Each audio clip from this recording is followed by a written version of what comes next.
هو ان انت بطيء كده ليه يا ابني؟ انت بتحمل حاجه؟ بحمل حاجه؟ هو انت نسيت يا بابا انك شلت الواي فاي من عندي؟ يبقى في حد سرق الواي فاي بتاعنا. الواي فاي بتاعنا ايه؟ احنا ما عندناش واي فاي اصلا يا بابا، ده احنا اللي سارقين. يبقى الناس اللي احنا سارقين منهم هم اللي بتعلينا. انا قايل لك قبل كده غير الواي فاي.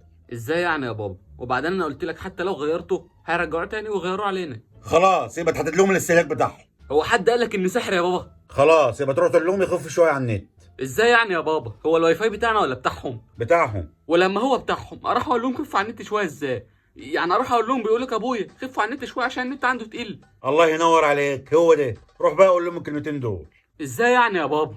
بص انا مش هتعصب عليك ولا اعمل لك حاجه، بس لو ما قمتش دلوقتي مش هتاخد فلوس لمده سنه كامله. حاضر، هروح امر لله.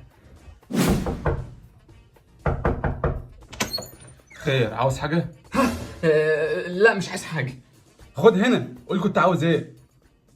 آه، بص يا استاذ محمود يا جار المحترم، انا عايزكم بس تخفوا على النت شويه عشان هو بطيء جدا، وكمان عشان ما يخلصش بسرعه زي كل شهر. وانت ايه اللي عرفك ان النت بتاعنا بيخلص بسرعة؟ ها؟ بقول لك وانت ايه اللي عرفك ان النت بتاعنا بيخلص بسرعة؟ ها؟ هو طلع بيخلص بسرعه فعلا؟ ده انا كنت بس بخمن وطلع تخميني صح. امم بتخمن. يلا قول لي بقى، مين اللي سارق الواي فاي ومخلص باقة النت بتاعتي؟ هو انا مش قلت لك يا استاذ محمود ان مش انا اللي بخلص الباقه؟ هو انت مش بتثق فيا ولا ايه طبعا ما واثقش فيك، هو بعدين هو انا اعرفك اصلا؟ اصلا؟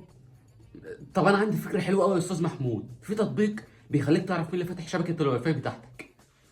تتصل على يالا، هو في حاجة اسمها كده اصلا؟ يا استاذ محمود مش بصيع عليك ولا حاجه، فعلا التطبيق بيخليك تعرف كل اللي فاتحين شبكتك على تليفوناتهم.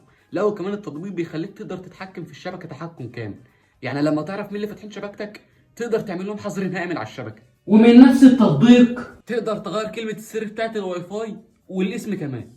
انا مش عارف ليه حاسك صادق وفي نفس الوقت حاسك بتكذب عشان افكك، بس انت عارف لو طلعت بتكذب. يا محمود والله ما بكدب عليك، التطبيق بيعمل كل اللي قلت لك عليه ده. ماشي، وحمل التطبيق ده ازاي؟ قبل ما اقول لك تحمله ازاي انا ليا شرط.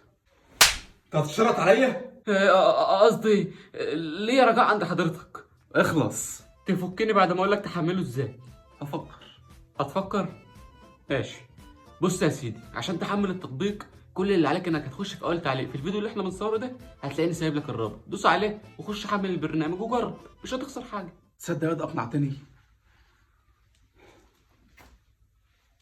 قلت لي ياض اعمل ايه عشان انزل التطبيق ده؟ هتلاقي الرابط في اول تعليق، هتدوس عليه هيحولك على صفحه هتدور على كلمه تحميل، هتدوس عليها ويبقى انت كده حملت التطبيق.